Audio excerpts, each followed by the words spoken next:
Apologies for the delay. I've been very busy and too busy to make progress on this project, but finally there's something to show you.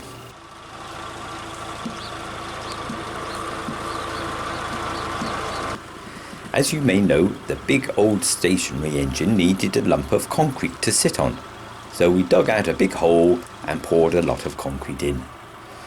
The camera seems to have eaten that clip though, sorry about that. It was really exciting. You would have loved it. You wouldn't believe how exciting it was with the cement mixer lorry and the pouring and the tamping and the standing around and everything.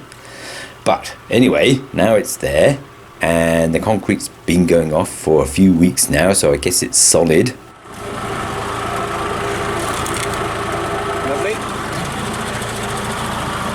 Will's Land Rover pulled the engine onto its new plinth. All we had to do was swivel it around and into position. The trouble is, it's quite heavy. I'm not sure which way round the engine will finish up, so I only cast one big bolt in the middle, so the engine can be rotated around it if necessary. We could do what we did before, lift this end up and just square that up. Yep.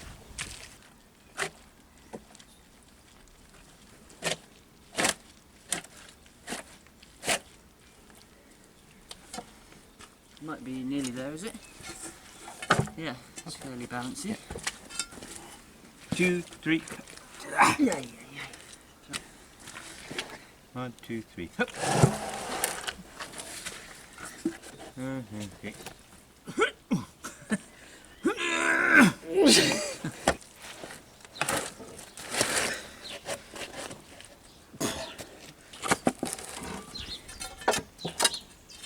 2, 3. Wow. Good.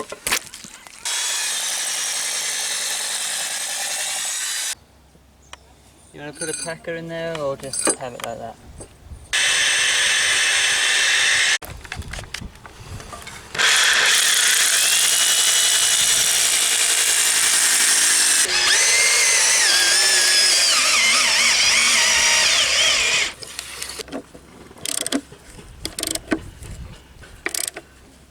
We made brackets for the corners too and tightened down the centre bolt. Okay? Yes. Lovely. Okay, well that's the bolt that goes all the way down into the ground. It's the only one, it's pretty important. And that's where it sat for a while I did other things like painting the house and making things for sale. But now it's time to make some sort of cover. I wanted to make use of these posts, which are old railway sleepers and which are part of the small horse paddock.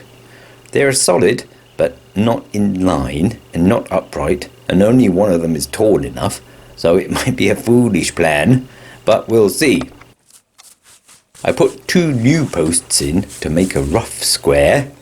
These are screwed to pieces of angle iron that are set in concrete in the ground. It's a really easy way to put in posts, and it keeps them off the wet ground too.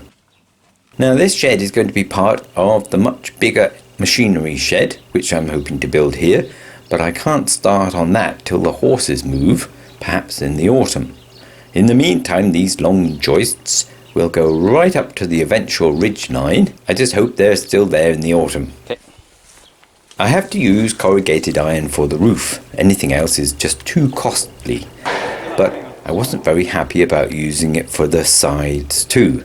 Partly because it's not very pretty, and partly because it would box off that beautiful engine and leave it in a dark room where no one could see it.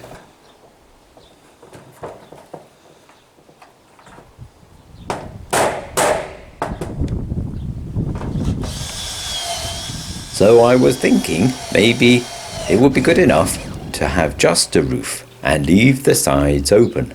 If too much rain gets in, I may have to put up some awnings or something, but let's see how things go first.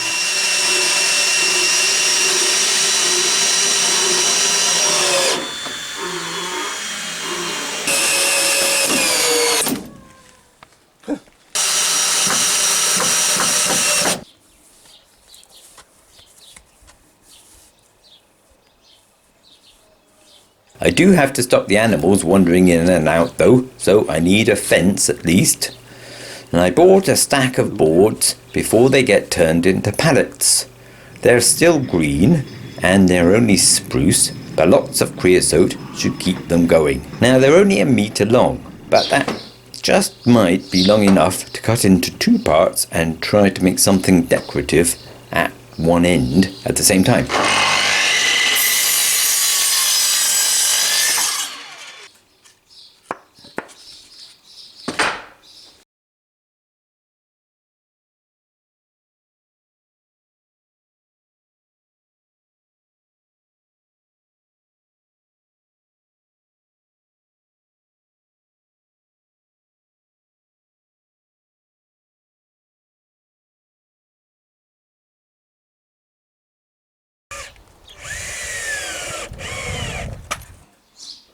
Now I could cut all 50 pieces with the jigsaw, but I'm using my spindle moulder.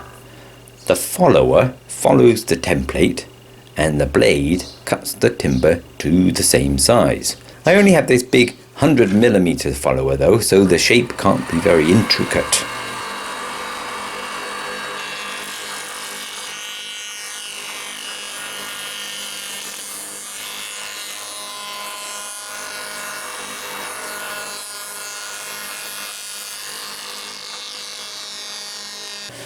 I quite like it anyway, it's very simple.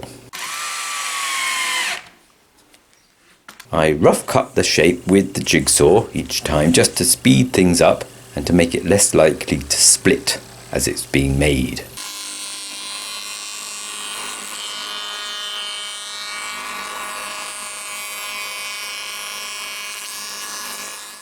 I took inspiration from old railway stations for the shape, which perhaps is apt enough because, of course, this shed is at one end of the field railway. Now look at the awesome power of repetition to make effective design. Maybe they're too frilly. Well, no, they are too frilly, but perhaps they'll slow down the wind too, so they might be useful to keep the roof on.